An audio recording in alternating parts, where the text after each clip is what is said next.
జగ్గంపేట నియోజకవర్గ వైఎస్ఆర్ కాంగ్రెస్ పార్టీ ఇన్ఛార్జిగా ఉమ్మడి ఆంధ్ర మాజీ మంత్రి, మాజీ ఎంపీ తోట నరసింహం నియమితులయ్యారు. రాష్ట్ర విద్యాశాఖ మంత్రి బొత్స సత్యనారాయణ ఇన్ఛార్జీలు వైసీపీ అభ్యర్థుల జాబితాను బుధవారం ప్రకటించారు. ఈ లిస్టులో జగ్గంపేట నియోజకవర్గ ఇన్ఛార్జిగా తోట నరసింహం పేరును ప్రకటించారు.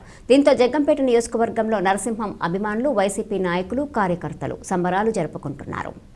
ఈ సందర్భంగా నరసింహ స్వగ్రామమైనటువంటి కిర్లంపూడి మండలం వీరవరంలో వైఎస్ఆర్సీపీ కార్యకర్తలు బాణసంచా కాల్చి సంబరాలు జరుపుకున్నారు.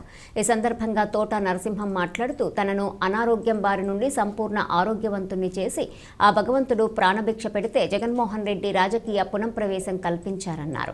వివిధ సర్వేలు తానే గెలుస్తానని చెప్పడంతో తనకు జగ్గంపేట సీటు కేటాయించారన్నారు. జగన్మోహన్ రెడ్డి నమ్మకాన్ని వమ్ము చేయనని, వైఎస్ఆర్సీపీ శ్రేణుల కృషితో గెలుస్తానని అన్నారు. ఈ సందర్భంగా జగన్మోహన్ రెడ్డికి తోట ధన్యవాదాలు తెలిపారు.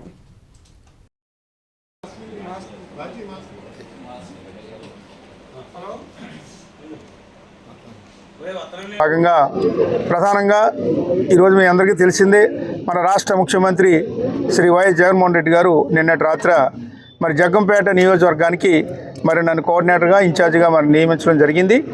మరి ఆ యొక్క నియామకానికి ఈరోజు జగ్గంపేట నియోజకవర్గంలో ఉన్నటువంటి వైఎస్ఆర్ కాంగ్రెస్ పార్టీకి సంబంధించినటువంటి ప్రజాప్రతినిధులు కానీ, మరి ముఖ్యంగా వైఎస్ఆర్ కాంగ్రెస్ పార్టీ నాయకులు, కార్యకర్తలు అందరూ కూడా, మరి ప్రజలందరూ కూడా చాలా సంతోషం వ్యక్తం చేయడం జరుగుతూ ఉంది. ఏదైతే జగన్మోహన్ రెడ్డి గారు ఈరోజు నా పట్ల అంతే మరి ఏదైతే అభిమానాన్ని, నా మీద విశ్వాసం, ప్రేమను చూపించారో దాన్ని ఒమ్ము చేయకుండా ఈ యొక్క నియోజకవర్గంలో మేమందరం కూడా శక్తివంతం లేకుండా పనిచేసి 2024లో వైఎస్ఆర్ కాంగ్రెస్ పార్టీ గెలుపుకి అందరూ కూడా కృషి చేస్తాం. ఆ రకంగా మరి ప్రజలకి ఈరోజు వైఎస్ జగన్మోహన్ రెడ్డి గారు చేస్తున్నటువంటి సంక్షేమ అభివృద్ధి కార్యక్రమాలే మా విజయానికి నాంది. ఆ రకంగా ముందుకెళ్తాం. మరి జగన్మోహన్ రెడ్డి గారు నా మీద ఎంతో నమ్మకంతో ఏదైతే పెట్టారో, మరి ఈ నియోజకవర్గంలో ఉన్నటువంటి వైఎస్ఆర్ కాంగ్రెస్ పార్టీకి సంబంధించినటువంటి నాయకులందరినీ కూడా కలుసుకోవడం జరుగుతుంది. వారి సంపూర్ణ సహకారం కూడా కోవడం జరుగుతుంది. ఆ రకంగా ముందుకెళ్తాం.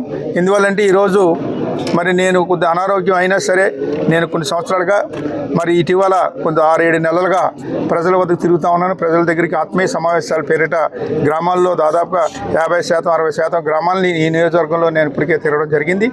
మరి జగన్మోహన్ రెడ్డి గారు చేస్తున్నటువంటి సంక్షేమ కార్యక్రమాలు, పార్టీ పట్ల ప్రజలు ఏ రకంగా ఉండాలి, రేపు జగన్మోహన్ రెడ్డి గారు సంపూర్ణ మద్దతు ఇవ్వాలి అనే నినాదంతో ఆత్మీయ సమావేశాలు మేము పెట్టుకుని వెళ్ళడం కూడా జరిగింది.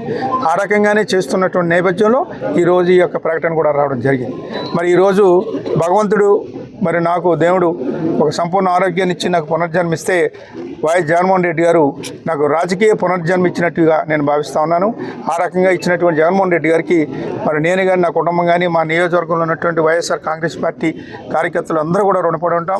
మరి ఈ రేపు జరిగే ఎన్నికల్లో మరి ఇక్కడ వైఎస్ఆర్ కాంగ్రెస్ పార్టీ 2014లో నెగ్గింది, 2019లో నెగ్గింది, 2024లో కూడా నెగ్గి హ్యాట్రిక్ సాధించి ఆయనకు బహుమతిగా ఈ నియోజకవర్గం నుంచి వైఎస్ఆర్ కాంగ్రెస్ పార్టీ తరఫున మేము ఇవ్వడం జరుగుతుందని కూడా తెలియజేసుకుంటా ఉన్నాను.